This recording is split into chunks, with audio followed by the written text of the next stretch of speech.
centre évangélique l'Arche de l'Alliance. Situé sur l'avenue Mobutu au quartier Abattoir dans la commune de Massina à Kinshasa, République démocratique du Congo, le centre évangélique l'Arche de l'Alliance est une église locale de la 37e communauté des Assemblées de Dieu et première extension de l'église là-bas.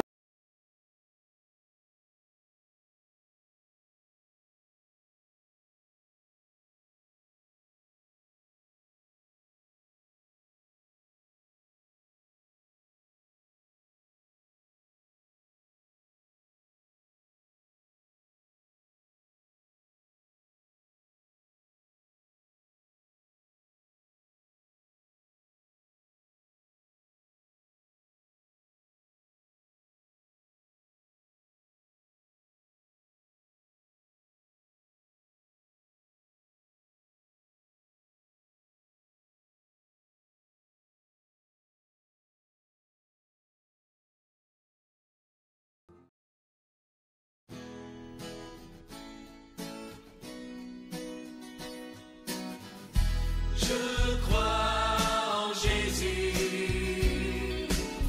je crois qu'il est le Fils de Dieu, je crois qu'il est mort et ressuscité,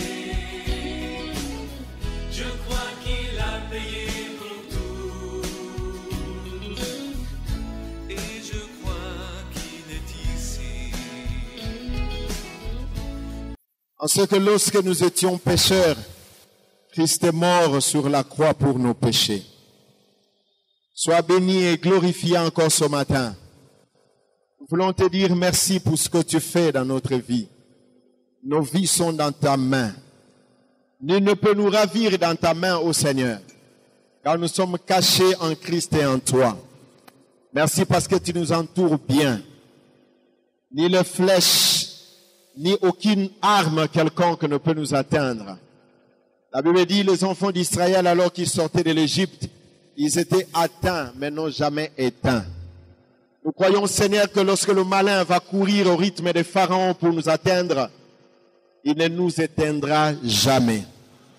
Car nos vies sont cachées dans ta main. Nous prions au Père éternel et de gloire, lorsqu'on fermera à gauche, que tu ouvres la voie à droite. Lorsqu'on fermera à droite, tu ouvres à gauche. Lorsque serait derrière, que tu ouvres devant nous et que nous passions de l'autre bord. Parce que tu es Dieu. Que celui qui tremble, celui qui a peur, tourne ses regards sur toi. Ô Père éternel, nous voulons bénir ton nom ce matin. Fais-nous de bien. Humblement, nous voulons nous présenter au devant de toi pour accomplir ce travail comme un serviteur devant son maître. Seigneur, loin de nous toute prétention d'avoir la connaissance et le savoir de ce siècle qui amène l'homme à s'enorgueillir. Mais je prie que seule la connaissance de Dieu remplisse notre cœur et l'amour au moyen de la grâce du la grâce de Dieu par le Saint-Esprit soit manifeste. Fais du bien à chacun de nous et soutiens-nous au nom de Jésus. Amen.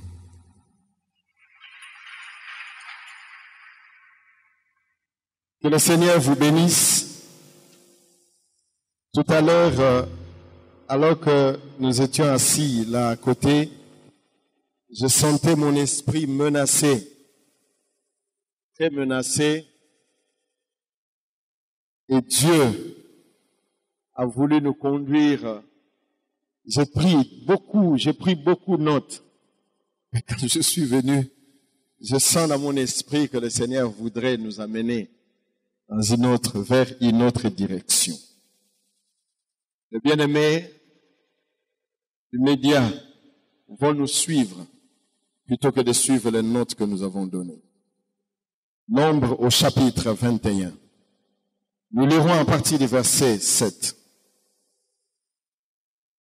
La Bible dit, le peuple vint à Moïse et dit, nous avons péché car nous avons parlé contre l'Éternel et contre toi. Prie l'Éternel afin qu'il éloigne de nous ce serpent. Moïse pria pour le peuple. L'Éternel dit à Moïse, fais-toi un serpent brûlant et place-le sur une perche. Quiconque aura été mordu et le regardera conservera la vie. Moïse fit un serpent d'airain et le plaça sur une perche. Et quiconque avait été mordu par un serpent et regardait le serpent d'airain conservait la vie. Amen. Exode 13, à partir du verset 17e. Lorsque Pharaon laissa aller le peuple, Dieu ne le conduisit point par le chemin du pays des Philistins, quoique le plus proche, car Dieu dit, le peuple pourrait se repentir en voyant la guerre et retourner en Égypte. Mais Dieu fit faire au peuple un détour par le chemin du désert, vers la mer Rouge. Les enfants d'Israël montèrent en armes hors du pays d'Égypte. Moïse prit avec lui les os de Joseph, car Joseph avait fait jurer les fils d'Israël en disant, Dieu vous visitera et vous ferez remonter avec vous mes os loin d'ici. Ils partirent de Sicot et ils campèrent à Étam, à l'extrémité du désert. L'Éternel allait devant eux et les jours dans une colonne de nuée pour les guider dans leur chemin et la nuit dans une colonne de feu pour les éclairer afin qu'ils marchent jour et nuit. La colonne de nuée ne se retirait point de devant le peuple pendant les jours, ni la colonne de feu pendant la nuit. L'Éternel parla à Moïse et dit, parle aux enfants d'Israël qui se détournent et qu'ils campent devant Pi-Hahiroth, entre Migdol et la mer, vis-à-vis de Baal-Tzephon. C'est en face de ces lieux que vous camperez près de la mer. Pharaon dira des enfants d'Israël, ils sont égarés dans le pays. Le désert les enferme. J'endurcirai le cœur de Pharaon et il le poursuivra. Mais Pharaon et toute son armée serviront à faire éclater ma gloire. Les Égyptiens sauront que je suis l'Éternel. Et les enfants d'Israël firent ainsi. On annonça au roi d'Égypte que le peuple avait pris la fuite. Alors le cœur de Pharaon et celui de ses serviteurs furent changés à l'égard du peuple. Ils dirent, qu'avons-nous fait en laissant aller Israël, dont nous n'aurons plus de service? Et Pharaon attela son char et il prit son peuple avec lui. Il prit 600 chars d'élite et tous les chars d'Égypte. Il y avait surtout des combattants. L'Éternel endurcit le cœur de Pharaon, roi d'Égypte, et le Pharaon poursuivit les enfants d'Israël. Les enfants d'Israël étaient sortis, la main levée. Les Égyptiens le poursuivirent et tous les chevaux et les chars de Pharaon, ses cavaliers, son armée, les atteignirent. Ils les ont atteints, bien-aimés. Ils vous atteindront, mais ils ne vous éteindront jamais. Campez près de la mer, vers Pi-Hahiroth, vis-à-vis de Baal-Tzephon. Le verset 12, la Bible dit, n'est-ce pas là ce que nous te disions en Égypte? Laisse-nous servir les Égyptiens, car nous aimons mieux servir les Égyptiens que de mourir au désert. Moïse répondit au peuple, ne craignez rien, restez en place. Regardez la délivrance que l'Éternel va vous accorder en ces jours. Car les Égyptiens que vous voyez aujourd'hui, vous ne les verrez plus jamais. L'Éternel combattra pour vous et vous gardez silence. Est-ce que je parle à quelqu'un ce matin?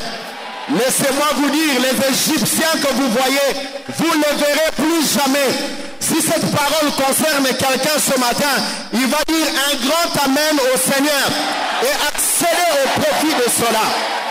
Maya Maya, Mama Saka Manosaka. Bien-aimés, les Égyptiens que vous voyez, vous ne les verrez plus jamais.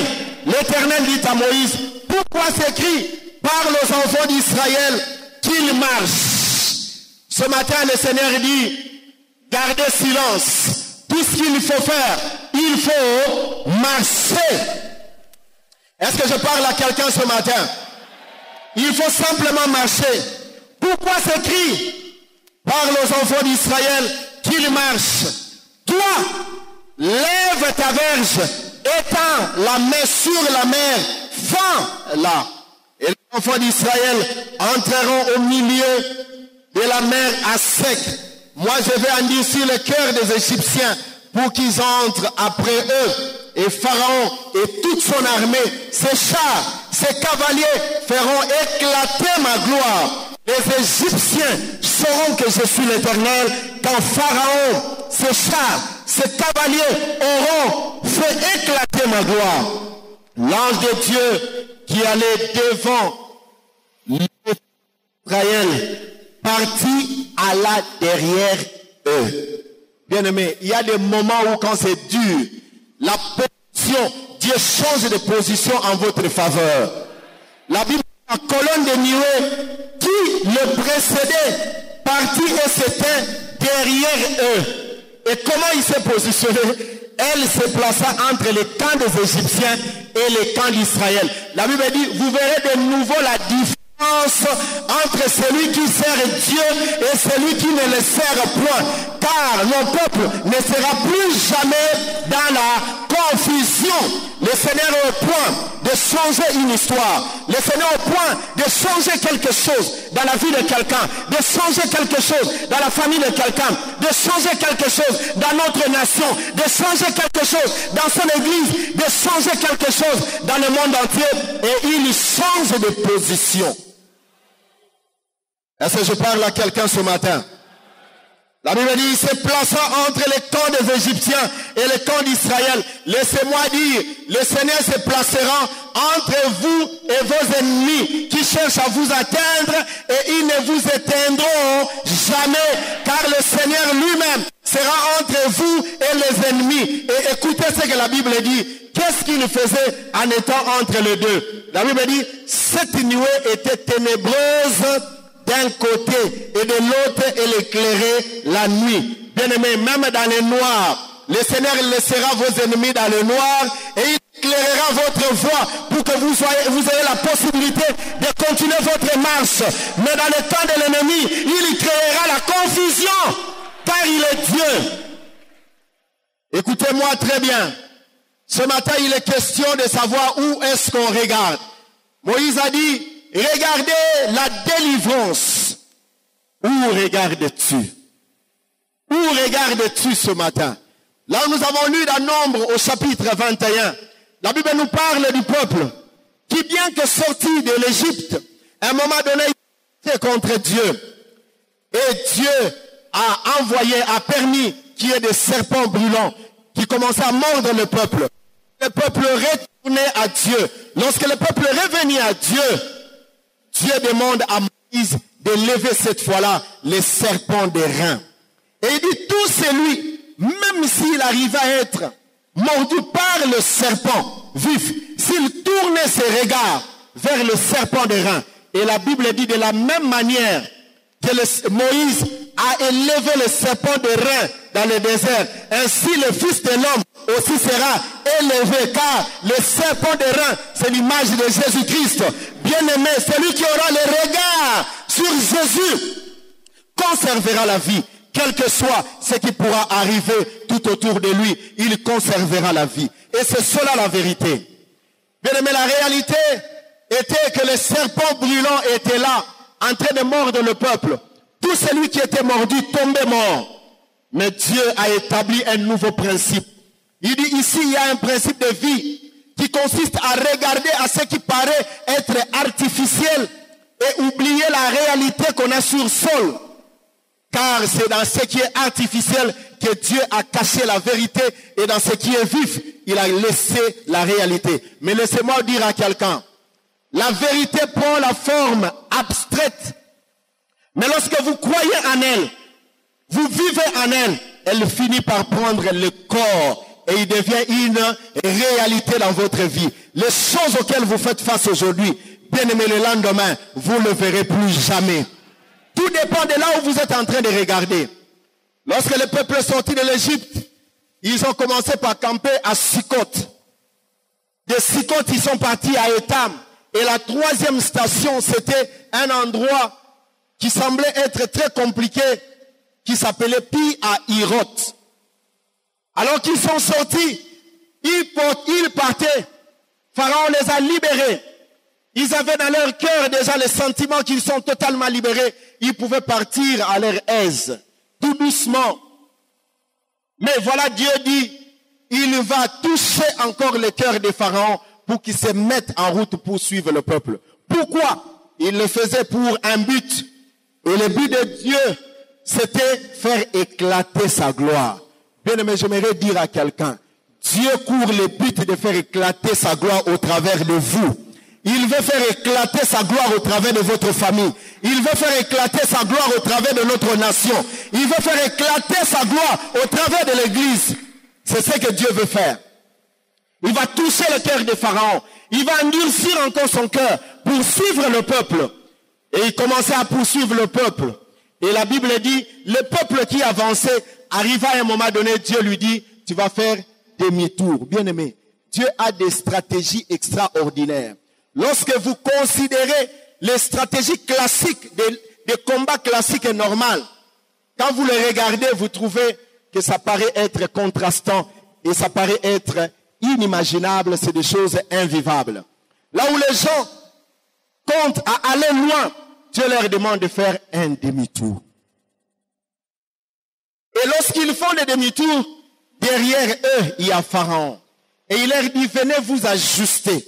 Il les positionne à un endroit où derrière ces pharaons, devant eux, c'est la mer Rouge. Et cet endroit s'appelle Pi-Hahiroth. Pi-Hahiroth, par définition, veut dire le domaine du serpent. C'est à cet endroit qu'il y a le serpent. Souvenez-vous de Nombre 21. À l'endroit où il y a le serpent, il faut élever un autre serpent. C'est-à-dire, le regard qui doit être tourné vers le serpent des reins. Ici, on ne le voyait pas, mais c'est venu en forme de la délivrance selon le mot. Regardez seulement votre délivrance. Moïse voulait dire, tournez vos regards vers la délivrance qui est le Seigneur. Bien-aimé, où regardez-vous aujourd'hui? Bien-aimé, où sont placés vos regards ce jour? Car c'est là où vous placez vos regards que se trouve votre espérance. C'est là où vous placez vos regards que sortira de vous, selon vous, la solution que vous cherchez. Le psalmiste pouvait dire, je tourne mes regards vers les montagnes. D'où me viendra le secours? Bien-aimé, le secours me vient de l'Éternel qui a fait les cieux et la terre. Vous pouvez être dans une situation compliquée, mais laissez-moi vous dire, ce jour, nous avons besoin de tourner les regards au Seigneur. Les gens peuvent crier, les gens peuvent dire des choses, mais où se trouvent vos regards? Se trouvent-ils sur les hommes? Se trouvent-ils sur un événement quelconque? J'aimerais vous dire, celui sur qui nous devons placer les regards, c'est Jésus-Christ de Nazareth. Vous avez placé longtemps vos regards sur les hommes qui vous ont déçus. Bien, mais ce jour-là, même Moïse n'a pas demandé qu'on regarde à lui. Il dit, regardez sur la délivrance. Certaines fois, nous tournons nos regards sur nos conducteurs spirituels. Nos regards sur les hommes qui sont élevés. Bien aimé, laissez-moi vous dire, tel que nous sommes là en tant qu'enfants de Dieu, l'Église, nous avons, nous, à créer l'influence pour que le monde tourne les regards vers notre Dieu. Car la peur des hommes, disent les Saintes Écritures, est une abomination. Bien aimé, nous devons regarder à Dieu. Nous devons tourner nos regards au Seigneur. Que le Seigneur bénisse quelqu'un et qu'il investisse dans le cœur de quelqu'un la vraie espérance que Jésus-Christ est la seule réponse. Jésus-Christ est la seule réponse à n'importe quelle situation. Que le Seigneur vous bénisse et ceci me permet de pouvoir m'acquitter de cette obligation que le Seigneur venait de placer sur mon cœur ce matin pour rassurer à quelqu'un que tel que vous êtes là, Dieu est l'objet de notre attention et nos regards doivent être placés sur lui et non pas sur les pharaons. Moins encore sur Moïse. Ne considérez pas non plus la mer Rouge, car devant la mer Rouge, il y a Moïse, lève seulement ta main Bien-aimés, voici une méthode exceptionnelle dans le combat spirituel avec le Seigneur. Il lève seulement la main. C'était la première fois dans l'histoire que les hommes devaient voir la mer rouge où la mer puisse se séparer, être à sec et permettre les gens à passer. Personne ne pouvait imaginer telle chose. Vous pouvez être mis comme un étau. Lorsque vous regardez votre situation, il vous reste quelques heures, il vous reste quelques minutes. Vous tournez vos regards à vous-même. Vous commencez à vous poser des questions. Et vous et vos enfants, laissez-moi vous dire, quelqu'un doit lever la main ce matin pour que la main rouge puisse se fondre, que la main rouge puisse s'ouvrir et que nous passions à l'autre bord, calmement et dans la tranquillité. La main rouge doit se séparer. Mais il faut qu'un Moïse qui puisse se lever et que le peuple qui tourne les regards sur la délivrance. Ils étaient là, la main rouge était là. Bien aimé, laissez-moi vous dire, si on fermait par derrière, où Pharaon est en train de venir, on fermait devant vous, à gauche et à droite, vous êtes à Pi-Hahiroth, Dieu ouvrira le chemin. Il frayera un chemin. Il ouvrira le chemin. Voilà pourquoi j'aime ce frère qui dit, si bakangi à gauche, attaque à droite, parce qu'il y a quelqu'un qui a ma vie dans sa main. Moi, je suis caché en Jésus et en Dieu. Lorsque Dieu va passer, personne ne peut toucher à Dieu. Il traverse l'eau, il traverse avec moi. Personne ne peut me toucher. Alléluia.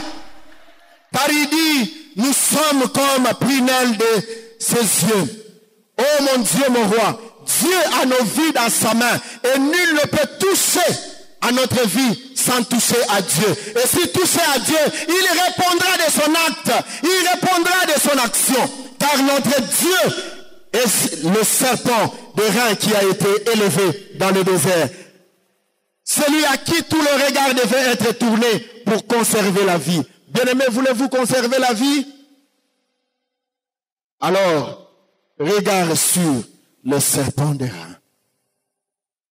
Oh, Néhémie a eu des nouvelles, toute forme de choses, mais il ne s'est pas laissé à cela, mais il s'est retourné à Dieu. Ce matin, j'aimerais dire à quelqu'un, ne donne pas gloire aux hommes, mais donne gloire à Dieu. Tu te regardes à Dieu et tu lui permettras d'agir en ta faveur. Est-ce que je parlais à quelqu'un? Ça veut dire c'est cela ta part de ce matin. Ce que Dieu te donne. Si tu penses que 2016 à 2017, tu as une traversée à faire et qu'il y a une mer rouge devant toi, la parole de l'Éternel pour toi ce matin, tu pourras noter. Place tes regards sur la délivrance. Élève ta main sur la mer, qui est la séparation de 2016 et 2017. Il frayera le chemin. Et tu passeras, tu iras de l'autre côté. Est-ce que je suis en train de parler au vainqueur? Tu passeras de l'autre côté. Car c'est cela, ce que le Seigneur a prévu. Lisez avec moi Genèse 3, chapitre 15. Je peux vous rassurer que je serai bref. Je mettrai inimitié entre toi et la femme, entre ta postérité et la postérité. Celle-ci t'écrasera la tête et tu lui blesseras le talon. Amen. Ça, c'est la parole de l'Éternel. Bien-aimés, nous voulons parler autour de ce thème. Je vois une femme dans le plan du salut. Je vois une femme dans le plan du salut. Lorsque vous lisez les Écritures ici, il y a trois grandes vérités fondamentales qui contrastent à notre manière de percevoir et de voir les choses. En fait, le Saint-Esprit a rendu ces choses beaucoup plus claires à travers les Écritures. La Bible dit, première phrase, je mettrai inimitié entre toi et la femme. Ça, c'est Dieu qui parle, s'adressant au serpent ancien qui est le diable. Entre toi et la femme. Entre ta postérité et sa postérité. Deuxième chose, celle-ci t'écrasera la tête. Quatrième chose, et tu mordras à son talon. Bien aimé, ici, il s'est passé quelque chose. L'homme a péché. Et Dieu a placé l'homme hors du jardin. Il y a eu séparation avec Dieu. L'homme s'est éloigné de la gloire de Dieu.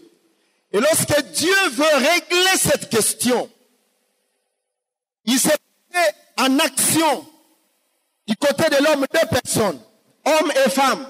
Et il y avait le serpent. Dieu est là.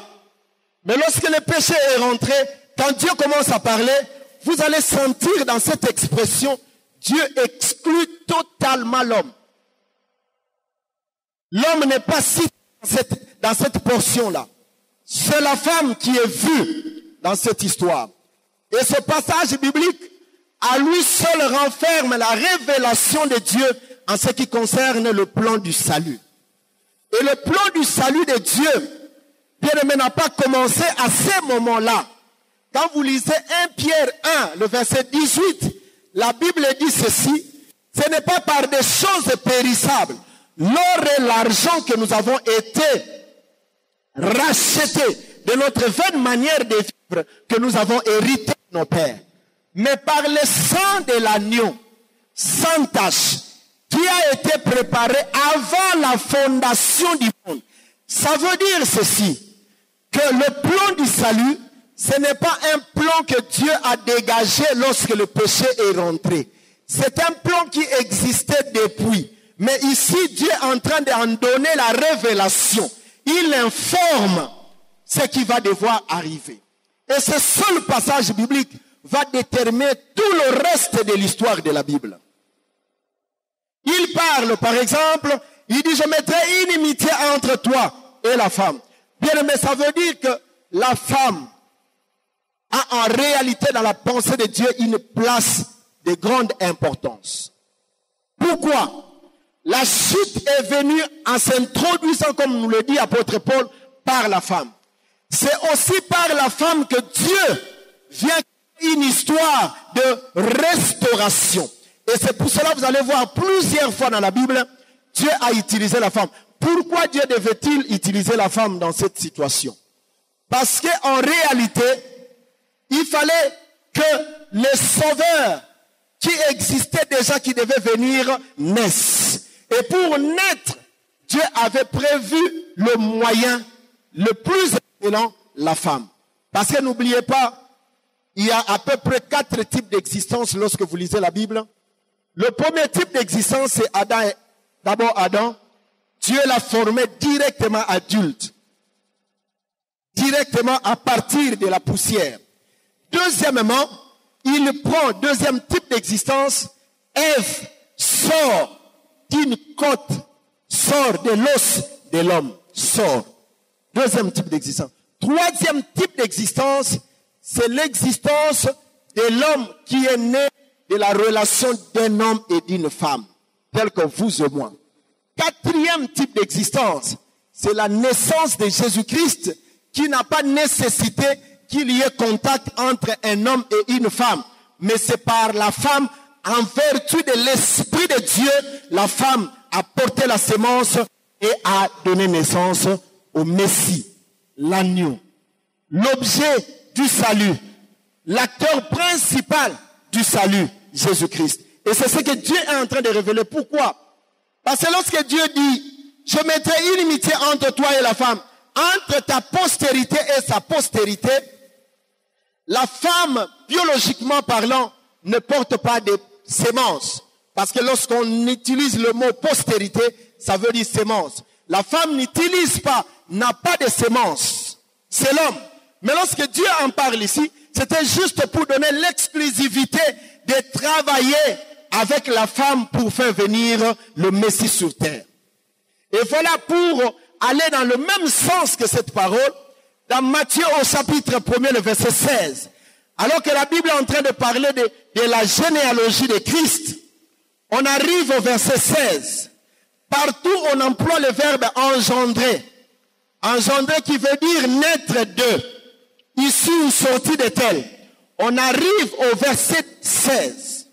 Au lieu de dire Jacob engendra Joseph, Joseph engendra Jésus, la Bible n'en parle pas.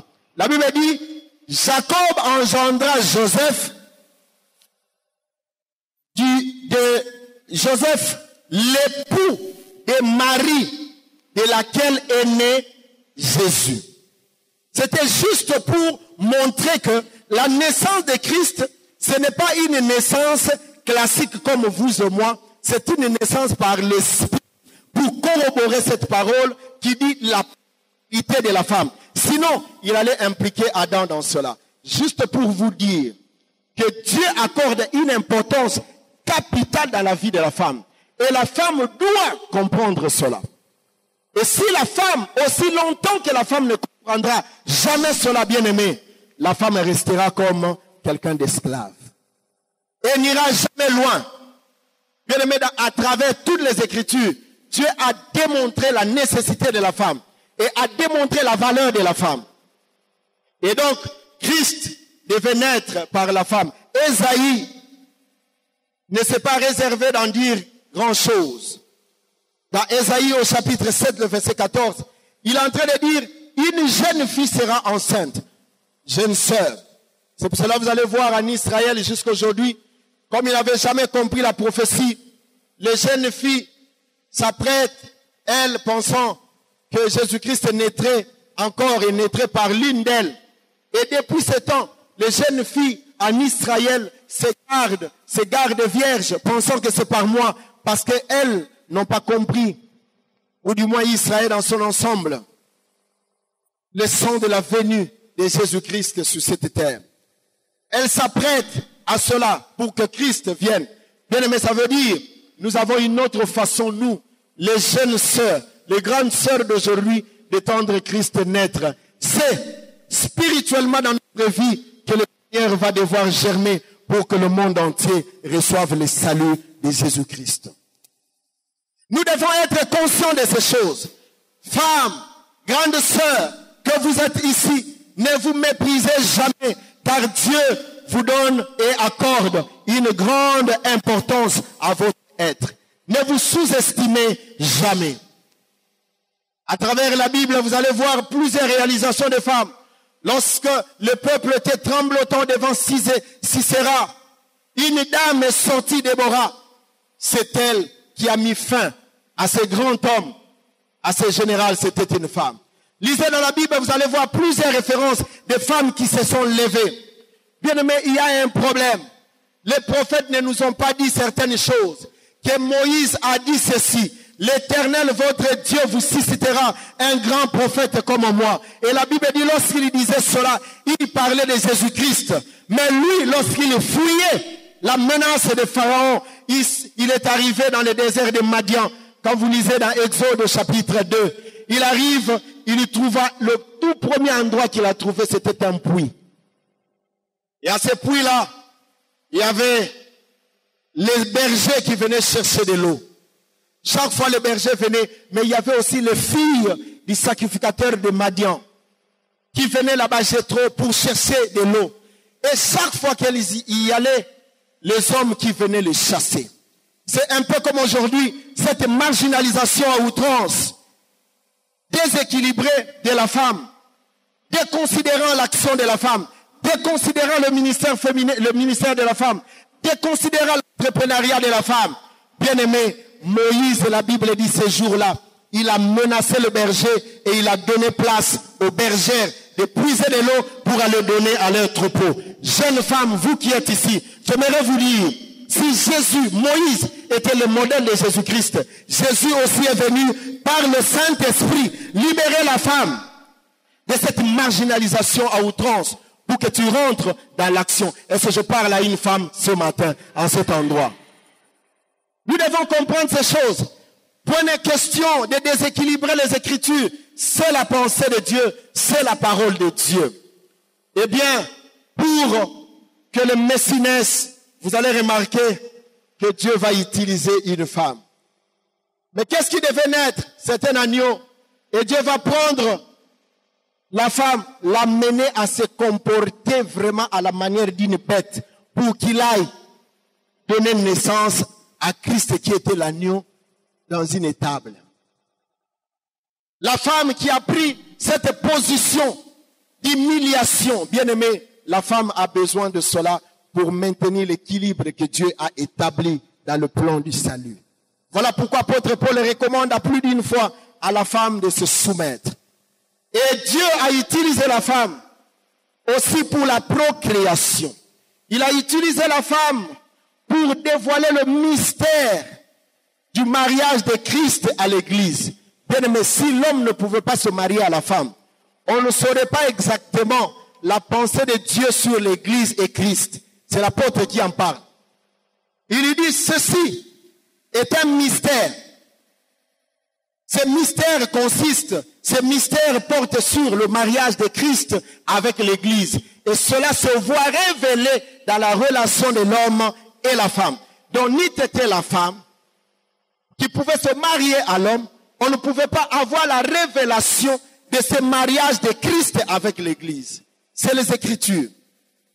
Et donc, ceci dit, lorsque Dieu permet que la femme soit là, il a voulu premièrement pour être aide à l'homme, mais aussi pour créer la procréation. Mais voilà comment les choses se sont passées. Pour l'équilibre que Dieu établit. Pour ceux qui posent des questions sur l'égalité de la femme et l'homme, ceux qui se lamentent et qui se posent des questions autour de cela, voilà ce que Dieu a fait pour plus d'équilibre. Dans Éphésiens au chapitre 5, le verset 23, déjà à partir du verset 22, Dieu parle de ces choses. Il règle cette question. Du moins, dans une dimension du mariage. Laissez-moi vous dire, dans ce passage-là, la Bible dit ceci. Lisons pour que nous ayons une idée claire. Éphésiens 5, le verset 23. La Bible dit à partir du verset 22, « Femmes, soyez soumises à vos maris, comme au Seigneur, car le mari est le chef de la femme. » Attention, la Bible ne dit pas l'homme est le chef de la femme dans ce contexte. Le mari est le chef de la femme, ça veut dire, nous sommes ici dans un contexte du mariage. Et dans le mariage, Dieu a établi l'équilibre. L'équilibre que Dieu a établi, il place l'homme comme le chef, le mari comme le chef de la femme. Et la femme, il demande à la femme de se soumettre à son mari. Comment cela va devoir se passer? Lorsque Dieu a créé Ève, il la positionne. La Bible dit, Adam a vu Ève, l'a dit, voici cette fois-ci l'os de mes os. Le mot os de l'hébreu tela veut dire simplement poutre, pilier, poteau, comme nous le voyons ici. Le poteau, poutre. Et lorsque la Bible parle du chef ici, le mari est le chef de la femme, le mot qu'on emploie, c'est képhal, qui veut dire couverture, toiture, une sorte de parapluie, comme nous sommes ici, et ça donne l'idée d'un édifice où il y a le pilier et il y a une toiture. Voilà pourquoi l'homme a la responsabilité de couvrir la femme. Et la Bible dit, l'amour véritable consiste au pardon, à supporter l'autre. C'est-à-dire, l'homme, s'il doit, il lui est demandé, la femme, l'homme pardonne le mari, il doit couvrir la femme et la femme doit se soumettre pour pouvoir supporter le poids. Comme dans un édifice, exactement comme dans cette maison que nous avons. Et en tant que tel, nous allons établir la véritable harmonie dont a besoin Dieu dans un foyer, où l'homme est la couverture et la toiture, et la femme est le pilier. Bien-aimés, beaucoup de foyers sont dérangés parce que cet équilibre n'existe plus. Voilà pourquoi Dieu demande à la femme de se soumettre. Parce que si les poteaux ici sont au-dessus de la toiture, il n'y a plus de maison. Il faut que les poteaux soient en dessous de la toiture pour supporter. Et la toiture doit être en train de couvrir. Est-ce que je parle à quelqu'un ce matin? Bien-aimés, cessons de victimiser, cessons de martyriser les femmes. Cessons de faire cela. Considérez qu'elles ont de la valeur aux yeux de Dieu. Et nous-mêmes si nous gardons en tant que mari notre position de la tête, c'est-à-dire le képhal, alors le téla pourrait avoir son sens et ça formera un édifice.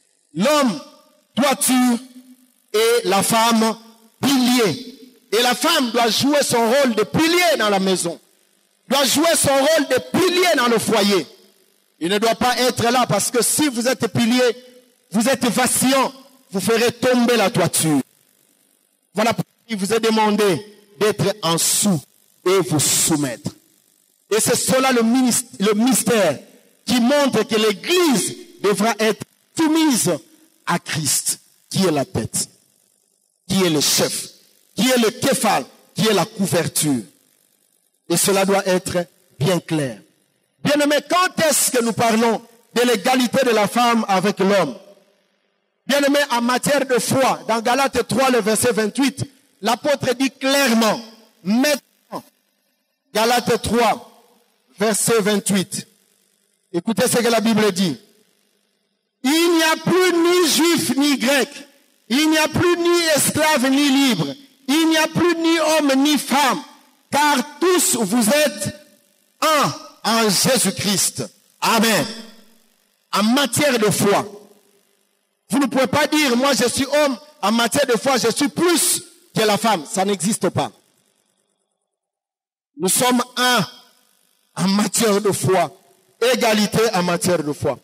Égalité, l'homme et femme, quant à l'onction. Quant à l'onction, Joël 2, le verset 29. La Bible nous enjoint, vous allez voir, dans Joël, il dit la chose suivante. Il dit sur mes servantes et sur mes serviteurs. Et j'aime ce qu'il dit. Même sur mes serviteurs et sur mes servantes, dans ces jours-là, je répandrai mon esprit. Sur mes serviteurs et sur mes servantes, ça veut dire sans distinction. Et s'il doit répandre l'esprit sans distinction, alors Acte 1, le verset 8, trouve son explication. Là où il dit, vous recevrez une puissance. Le Saint-Esprit survenant sur vous, vous serez mes témoins. Ça veut dire, à ce moment-là, et la femme et l'homme peuvent être des témoins de Dieu. Est-ce que je parle à quelqu'un ce matin? Alors la femme doit arrêter de se sous-estimer en tant que telle. L'égalité, l'homme et la femme, quant à l'onction, mais aussi l'égalité quant à l'entrepreneuriat. Bien aimé, plusieurs dans la Bible, nous avons vu, ont fait des réalisations extraordinaires. Là où il y avait les hommes qui reculaient, les femmes ont levé la tête pour établir la différence. Et la femme ne doit pas se déconsidérer pour autant. Vous devez, bien aimer, vous considérer et voir que Dieu accorde une place importante à la femme. À ce temps de la fin, Dieu a pris la femme comme une réserve stratégique. Voilà pourquoi il dit, dans ces derniers jours, je répandrai de mon esprit sur toute chair. Toute chair veut dire toute chair. Il dit, sur vos jeunes filles, vos jeunes gens, il parle de filles et de garçons. Il ne distingue pas. C'est pour cela aujourd'hui, nous pouvons être baptisés dans le Saint-Esprit et parler en langue hommes et femmes. Y a-t-il pas là l'égalité en termes d'action, d'onction? Il y en a. Égalité. Quand, selon Dieu, la femme est actrice importante et nécessaire dans la procréation et il donne à la femme sa place de pouvoir établir la différence. Lorsque le salut, le péché est rentré, c'était par une femme. Mais Dieu lui-même aussi s'arrange que le salut naisse par une femme. Au-delà de tout, dans Jean 20, vous allez voir, le jour où Jésus-Christ est ressuscité, il y avait des femmes qui étaient parties un dimanche matin comme celui-ci. La Bible dit, Marie est arrivée, il a trouvé que le corps du Seigneur n'était pas là. Elle a couru pour annoncer aux apôtres. Pierre et Jean se sont mis à courir. Mais Pierre venait tout calmement. Jean est arrivé, il s'arrêta à la porte, il regardait dedans. Il voit seulement des linges. Mais la Bible dit, Pierre qui venait rapetissant le pas, il rentre jusqu'au fond, il trouve des linges d'un côté et des bandes de l'autre. Et quand ils sont sortis, malgré cela, l'interprétation, on a volé le corps du Seigneur, ils sont partis. Mais Marie n'a pas voulu quitter cet endroit. Jésus pouvait rester là et se révéler à Pierre et à Jean. Mais il a attendu seulement qu'elles partent. Quand ils sont partis, c'est alors que Marie voulait quitter l'endroit, la Bible dit, il baissa encore la tête pour voir du dedans. Quand il se retourna, il vit le Seigneur. Mais elle pensait que c'était un jardinier. Ah, il dit, mais est-ce que ce n'est pas toi? Si c'est toi qui as pris le corps, rends-le-moi. Bien aimé, Jésus venait de mourir, il n'y avait pas plus de 3 jours. Comment pouvait-elle oublier que celui-là était Jésus? Est-ce qu'il avait changé d'aspect? Avait-il caché son visage? Qu'est-ce qui s'était passé en réalité? Pour qu'elle voie dans Jésus-Christ le jardinier. Simplement, bien aimé, parce qu'au début de l'histoire, il y avait une histoire du jardin. Lorsque le péché rentrait, l'homme était chassé du jardin. Mais si le salut et la restauration reviennent, il faut que le jardin aussi revienne. Pour que l'homme soit retrouvé encore dans le jardin.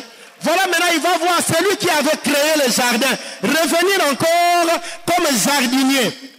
Et quand il vit le Seigneur, la Bible dit, il voulait partir, il entend la voix qu'il appelle Marie. Quand il se retourne comme ça, il dit Rabouni, qui veut dire maître. Et cette fois-là, il a reconnu, bien aimé, si tu veux voir Jésus comme sauveur et Seigneur, tu dois le voir d'abord comme jardinier. Celui qui te ramène dans ta position initiale que tu avais dans le jardin d'Éden.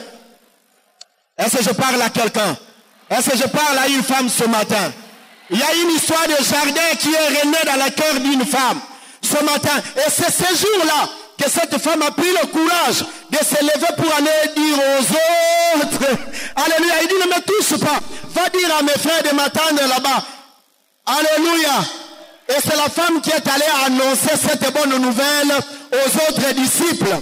Parce que Dieu a établi les choses dans le plan du salut, que le commencement soit ainsi et que la fin de l'histoire soit aussi avec une femme. Alors une femme, si tu es ici, il ne faut jamais te déconsidérer. Prends-toi au sérieux quand tu es dans le plan stratégique de Dieu en ce temps de la fin pour annoncer la bonne nouvelle, changer les choses, changer l'histoire. Bien-aimé, tu n'es plus une femme qui amène la honte. Tu n'es plus une femme qui amène le péché. Mais tu es une femme qui amène le rétablissement par l'annonce de la résurrection de Jésus-Christ. Le salut est là. Est-ce que je parle à une femme? Soyez onctionnés par la puissance du Saint-Esprit. Et faites les choses différemment. Réussissez dans vos entreprises. Est-ce que je parle à une jeune sœur ici? Est-ce que je parle à une femme ce matin? Sois différent des hommes qui sont ici. Nous avons la responsabilité d'aimer la femme. Nous avons la responsabilité d'appuyer la femme. Nous avons la responsabilité de couvrir la femme. Nous avons la responsabilité d'aider la femme à accomplir le plan de Dieu pour son existence. Ne nous levons jamais contre les femmes. Par contre, soyons comme Moïse. Luttons pour que la femme puisse puiser le lot qu'il aille donner au troupeau. Qu'il aille donner au troupeau. C'est la condition pour rentrer dans le mariage avec la femme. Car lorsque Moïse a fait cela, c'est alors que Jéthro lui a donné Séphora, sa fille. Est-ce que la tongue moutoua? Est-ce que la fille moutoua? Est-ce que la tongue yao? Est-ce que maman basalia? Makamba boeza biente. À l'école à Pambola Pino. Bien-aimé, on n'entre pas en mariage avec une femme si on ne l'a pas encore aidé à puiser de l'eau pour aller donner à son troupeau, au troupeau de son père. Moïse a fait cela. Si tu ne libères pas la femme dans son action, ne va pas prendre la femme pour l'amener dans ta maison juste à la cuisine. Bien aimé, la femme a beaucoup de vertus. La femme a beaucoup de valeurs. Dieu a placé en elle beaucoup de valeurs. Et nous devons soutenir la femme. Nous devons l'appuyer. Et la femme elle-même aussi doit prendre conscience de ces choses. Alléluia. Alors cessons d'être les instruments de plaisir. Une femme, lorsque quelqu'un vient, tu peux lui dire qu'au commencement, il n'en était jamais ainsi. Car une femme restaurée dans le Seigneur, c'est une femme qui est rétablie dans les jardins. Car elle a vu le Seigneur comme jardinier. Et aujourd'hui, elle peut retrouver sa valeur dans les jardins. Que le Seigneur bénisse. Alléluia. Alléluia. Je prie que le Seigneur bénisse une femme ce matin. Je prie que le Seigneur t'élève dans ton action. Je prie que le Seigneur change ton histoire. Je prie que le Seigneur t'élève dans la distinction. Je prie que le Seigneur établit sa distinction partout où tu seras. Je prie que le Seigneur amène la différence dans ta vie. Dans le nom puissant de Jésus-Christ. Que le Saint-Esprit te prenne dans le point 1 où tu étais, qui t'élève à un autre point, qu'il change ton histoire, que tu ne t'arrêtes plus, que rien ne t'arrête. Au nom de Jésus, au nom de Jésus, car nous avons des femmes docteurs, nous avons besoin de femmes juristes, nous avons besoin de femmes médecins, nous avons besoin de femmes. Oh, que le Seigneur bénisse la femme. Que le Seigneur bénisse la femme. Est-ce que tu peux te recommander toi-même au Seigneur? Lèvons-nous tous ensemble, prions le Seigneur. Parle à Dieu. Alléluia. Alléluia. Je crois en Jésus. Je crois qu'il est le Fils de Dieu. Je crois qu'il est mort et ressuscité. Je crois qu'il a payé pour tout. Et je crois qu'il est ici, présent au milieu de nous, tout puissant pour nous guérir. Et par sa grâce